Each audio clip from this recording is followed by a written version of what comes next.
Bugün gürültüye uyandım. I woke up to a noise today. Bugün gürültüye uyandım. Komşular kavga ediyordu. The neighbors were fighting. Komşular kavga ediyordu. Kavganın sebebini anlamadım. I didn't understand the reason of the fight. Kavganın sebebini anlamadım. Fakat çok sinirlendim. But I got so angry. Fakat çok sinirlendim. Ondan sonra uyuyamadım. I couldn't sleep after that. Ondan sonra uyuyamadım. Kalktım, duş aldım ve kahvaltı yaptım. I got up, took a shower and had breakfast. Kalktım, duş aldım ve kahvaltı yaptım. İşten önce bankaya uğradım. I stopped by the bank before work. İşten önce bankaya uğradım. Biraz para çektim. I withdrew some money. Biraz para çektim. Sonra işte bir toplantıya katıldım. Then I attended a meeting at work. Sonra işte bir toplantıya katıldım. Toplantı 1 saat sürdü. The meeting lasted 1 hour. Toplantı 1 saat sürdü. Eve geldiğimde saat 8'di. It was 8 o'clock when I came home.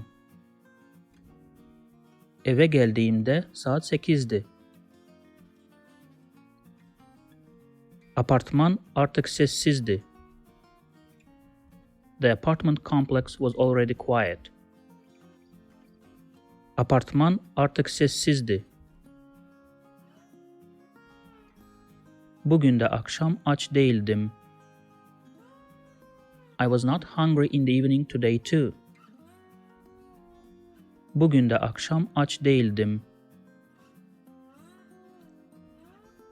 Sadece bir bardak su içtim. I just drank a glass of water. Sadece bir bardak su içtim. Sonra kitap okudum. Tahminen 30 sayfa. Then I read a book. Approximately 30 pages. Sonra kitap okudum. Tahminen 30 sayfa.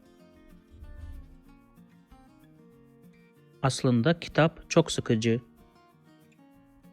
Actually, the book is too boring.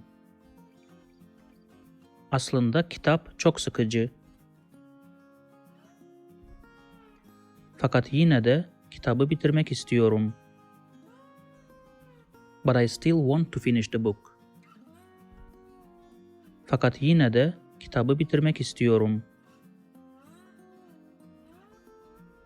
Neyse, kendime kahve yapayım. Anyway, let me make myself a coffee. Neyse, kendime kahve yapayım. Bugün geç yatacağım. I will go to bed late today. Bugün geç yatacağım. Çünkü yine film izleyeceğim. Because I'll watch a movie again. Çünkü yine film izleyeceğim. If you like this video, please subscribe to my channel below for more videos on Turkish grammar, vocabulary and pronunciation. Also, if you think this video can benefit somebody else, please share it with them. Last, if you have any comment or request, Please provide your feedback in the comment section below and I'll do my best to respond as soon as possible.